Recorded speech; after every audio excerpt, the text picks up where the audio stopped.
Hello hi അസ്സാം വലൈക്കും. എന്തൊക്കെയുണ്ട് എല്ലാവരും വിശേഷം? എല്ലാവർക്കും സുഖമല്ലേ? അപ്പോൾ ഇതാ ഇന്ന് വൈകുന്നേരത്ത് കുറച്ച് വിശേഷങ്ങളായിട്ട് കാണിക്കണത്. അപ്പോൾ ഇതാ മക്കളൊക്കെ സ്കൂളിൽ വന്നതിന് ശേഷം ഞങ്ങളെല്ലാവരും കൂടി സിറ്റ് ഔട്ടിൽ ഇരുന്നിട്ട് ചായ കുടിക്കണത്. അപ്പോൾ ഇടയ്ക്കിടയ്ക്കൊക്കെ ഇങ്ങനെ ഞാൻ സിറ്റ് ഔട്ടിലേക്ക് കൊണ്ടുവരലിട്ട് ചായയൊക്കെ ഏറ്റി എല്ലാവരും കൂടി ഉണ്ടാകുമ്പോൾ ഇന്ന് ഫൈസലാക്കിയുണ്ട്. അപ്പോൾ ഇങ്ങനത്തെ അവസരങ്ങളൊക്കെ ഇടയ്ക്കിടയ്ക്ക് ഉണ്ടാവലുള്ളൂ, എല്ലാവരും കൂടി ഒരുമിച്ചുള്ള കൂടിയൊക്കെ. അപ്പോൾ അതൊക്കെ ഇരുന്ന് കുടിക്കണം. അപ്പോൾ നല്ല കൊതുകുണ്ട് കേട്ടോ. അപ്പോൾ ഫൈസലൊക്കെ പൈസ കൊടുക്കുന്നിട്ട് മോനുവിൻ്റെ അടുത്ത് ഒരു കൊതുകുതിരി വാങ്ങിക്കൊണ്ടിരി പറഞ്ഞിട്ട് നല്ല കൊതുക് കടി ഉണ്ട് കേട്ടോ. അപ്പോൾ ചായ കുടിക്കാനൊന്നും സമ്മതിക്കണില്ല. അപ്പോൾ വേഗം പെട്ടെന്ന് ചായ കുടിച്ചതിന് ശേഷം വേഗം ഞങ്ങൾ ഹോളിൽ തന്നെ പോയിട്ട് അപ്പോൾ അതിൻ്റെ ഇടയിൽ പൈസയിലൊക്കെ റംബുട്ടാൻ കൊണ്ടുവന്നിട്ട് അപ്പോൾ അതും കൂടി ഇരുന്ന് തിന്ന് എല്ലാവരും കൂടി തിന്നതിന് ശേഷം ഇതാ മൊത്തത്തിൽ പിന്നെ തിന്നാൻ പറയണ്ടല്ലോ, അങ്ങനത്തെ തോടുള്ള സംഗതികളൊക്കെ എന്തായാലും അകത്തും ഒന്നായിട്ട് വരും ഇട്ടാ. അപ്പോൾ ഞാൻ മൊത്തത്തിലൊന്ന് അടിച്ച് വാരിടിക്കണം. അപ്പോൾ ഒരു 6 മണിയൊക്കെ ആയിട്ടുണ്ടാവും കേട്ടോ സമയം. അപ്പോൾ നാളെ ആണെങ്കിൽ മദ്രസയിൽ പരീക്ഷ തുടങ്ങണം. അപ്പോൾ ഖുർആൻ ഹിഫ്ളാണ് കേട്ടോ പരീക്ഷ ഫനൂന് തുടങ്ങുന്നത്. അപ്പം ഞാൻ വേഗം അടിച്ചു വാരിയെടുത്തതിന് ശേഷം വേണം ഓനൊന്ന് പഠിപ്പിച്ചായിരിക്കാനെന്നുള്ള ഇതിൽ നിൽക്കുകയാണ്. അപ്പോൾ ഇന്നാണെങ്കിൽ രാത്രിക്കൊക്കെയുള്ള ഫുഡും ഉണ്ടാക്കണം. അപ്പോൾ ചോറും കറിയൊക്കെ കുറച്ച് കുറവാണ്. അപ്പോൾ അതും ഉണ്ടാക്കാണ്ട്. അപ്പോൾ അതിന് മുന്നേ ഞാൻ വേഗം ഓനെ ഖുർആനൊക്കെ കയ്യിൽ കൊടുത്തുകൊണ്ട് ഇതാ ഓതാനും പറഞ്ഞ് ഇരുന്നിക്കണിട്ട. പക്ഷെ ആള് ഒരു 2 വരി ഓതിങ്ങൾ എൻ്റെ പിന്നാലെ അടുക്കളയ്ക്ക് വന്നിക്കണിട്ട. പിന്നെ ഓൻ്റെ ഓരോ കോപ്രായങ്ങളാണ് ഈ കാണുന്നത്. ക്യാമറ നോക്കിയിട്ട് ഓന് പാട്ട് പാടുന്നിട്ട് ഇരുന്നുകൊണ്ട് ഞാനിങ്ങനെ നല്ലോണം ചീത്ത അറിയുന്നുണ്ട്. പോയിരുന്ന് ഓതിക്കൂടും എന്നൊക്കെ പറയുന്നുണ്ട്. ആര് കേൾക്കാൻ? ഞാൻ എന്തായാലും ഓൻ്റെ ഒപ്പം ഇരുന്ന് കൊടുക്കണം കേട്ടോ, എന്നാൽ തന്നെ ഓന് ഓതുള്ളൂ. അപ്പോൾ പിന്നെ ഇഫിലെ എല്ലാ സുഹൃത്തുക്കളും പിന്നെ ഓനിക്ക് കാണാപ്പാടായതുകൊണ്ട് പിന്നെ അതൊക്കെ ഓനിക്ക് അറിയട്ടാ. പിന്നെ ഓത്താണ് കുറച്ചൊരു ബാക്കൊക്കെ. അപ്പം ഞാൻ വേഗം ചിക്കൻ കറിയാണ് ഉണ്ടാക്കുന്നത്. അപ്പോൾ അത് ഉണ്ടാക്കിയിട്ട് കുറച്ച് ചോറും ഉണ്ടാക്കിയിട്ട് ഓനെ പഠിപ്പിക്കാൻ വേണ്ടി ഇരിക്കുക ഇതിൽ പെട്ടെന്ന് റെഡിയാക്കി എടുക്കാനിട്ടാ.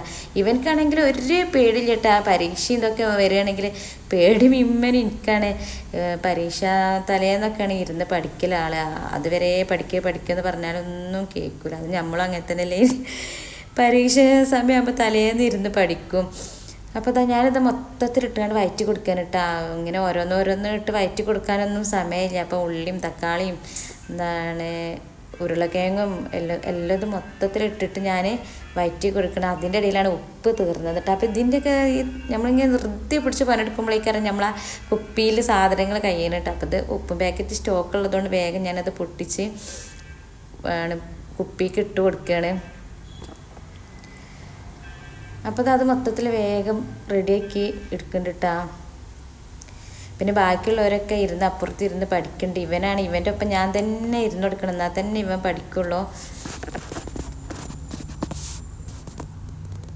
അപ്പോൾ അതൊക്കെ സെറ്റാക്കിയതിന് ശേഷം ഞാൻ ഉപ്പൊക്കെ ഇട്ട് റെഡിയാക്കി എടുക്കുന്നുണ്ട്. പിന്നെ പൊടികളൊക്കെ ചേർത്ത് കൊടുക്കാനിട്ട് മുളകും പൊടിയും മല്ലിപ്പൊടിയും ഉപ്പ് ആദ്യം ചേർത്ത് കൊടുത്തില്ല. ഉപ്പും മുളകും പൊടിയും മല്ലിപ്പൊടിയും മഞ്ഞൾപ്പൊടിയും കുറച്ചൊരു ഗരം മസാലപ്പൊടിയും കൂടി ചേർത്ത് കൊടുത്തിന് കേട്ടോ. പിന്നെ ഇഞ്ചി വെളുത്തുള്ളിയും പേസ്റ്റാണ് ഇട്ട് കൊടുത്തിൻ്റെത്. ചിക്കൻ കറി വെക്കാനൊക്കെ ഒരുവിധ ആൾക്കാർക്കൊക്കെ അറിയണത് തന്നെ ആകും. റോഡുമ്പോൾ കൂടെ ആംബുലൻസ് പോകുന്നുണ്ട്. അതാണ് ആ സൗണ്ട്. ഈ ആംബുലൻസൊക്കെ പോകുമ്പോൾ ഭയങ്കര പേടിയായിട്ട് ഞാനിങ്ങനെ പറയുകയും ചെയ്യും, പഠിച്ചവനെ അതിൽ പോകണ ആർക്കൊന്നും ഇല്ലാതെ കട്ടെ. ഭയങ്കര എപ്പോഴും ഇങ്ങനെ നമ്മൾ റോഡ് അടുത്തായതുകൊണ്ട് ആംബുലൻസ് എപ്പോഴും ഇങ്ങനെ പോയിക്കൊണ്ടൊക്കെ ഇടയ്ക്കിടയ്ക്ക് ഇത് രാത്രി ആയാലും പാതിരാത്രി ആയാലൊക്കെ അത് കേൾക്കുമ്പോൾ ഒരു ബേജാറാണ്. അപ്പോൾ അതൊക്കെ ഞാൻ അടുപ്പത്ത് വെച്ചിക്കണേ. പിന്നെ ചോറിനുള്ളതും ഒക്കെ വെച്ചിട്ട് ഞാൻ വേഗം ഇവനെ പഠിപ്പിക്കാൻ വേണ്ടി ഇരുന്നിക്കാണ് കേട്ടോ. അപ്പോൾ കുറച്ച് നേരമൊക്കെ ഞാൻ ഓൻ്റെ കൂടെ ഇരുന്ന് കൊടുക്കണം. പിന്നെ സ്കൂളത്തതും ഉണ്ട്. അപ്പം മദ്രസയിൽ രാവിലെ പരീക്ഷ ആയതുകൊണ്ട് തന്നെ ആദ്യം മദ്രസത്താണ് എടുത്തിക്കണത്. അപ്പോൾ ഓൻ്റെ പഠിപ്പിക്കലും എല്ലാം ഏകദേശമൊക്കെ കഴിഞ്ഞതിന് ശേഷം ഞാനിതാ വേഗം ചോറ് എടുത്തിക്കാൻ കേട്ടോ. അപ്പം ഞാനിത് മൊത്തത്തിലായിട്ട് കൊണ്ടുവരില്ല, ഞമ്മക്ക് തിന്നാനല്ലേ വേറെ ആരും ഇല്ലല്ലോ എന്നുള്ളതിൽ ഞാൻ പാത്രത്തോടൊക്കെ മൊത്തത്തിൽ കൊണ്ടുവന്ന്. പിന്നെ ഞങ്ങൾ ചോറയും കാര്യങ്ങളൊക്കെ കഴിഞ്ഞതിന് ശേഷം ഞാനിതാ മുറ്റത്തൊക്കെ ഒന്ന് ഇറങ്ങിയതാണ് കേട്ടോ. അപ്പോൾ റോഡ് മേൽ വണ്ടിയൊക്കെ പോകണതൊന്ന് കാണിക്കാമെന്ന് വിചാരിച്ചു.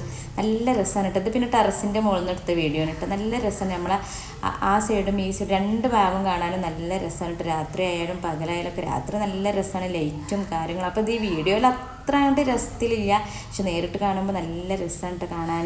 ഇത് കൂരിയാട് റോഡും അപ്പുറം കുളപ്പുറം റോഡുമാണ് കേട്ടോ കാണുന്നത്. അപ്പോൾ ഇപ്പോൾ അടുത്ത് ഈ പുതിയ റോഡൊക്കെ പൊളിഞ്ഞ് വീണില്ലേ, ആ റോഡാണ് ഈ കാണുന്നത്. അപ്പം നമ്മൾ ടെറസിൻ്റെ മുകളിൽ നിന്നാൽ കാണും കേട്ടോ അത്. അപ്പോൾ ഇന്നത്തെ വീഡിയോ ഒരു ചെറിയ വീഡിയോ കഴിഞ്ഞിട്ട്. അപ്പോൾ ഇഷ്ടമായാൽ സപ്പോർട്ട് ചെയ്യട്ടാ. അപ്പോൾ അടുത്ത ഒരു വീഡിയോയിൽ നല്ലൊരു ഇതായിട്ട് വരാം. അതുവരേക്കും ബൈ.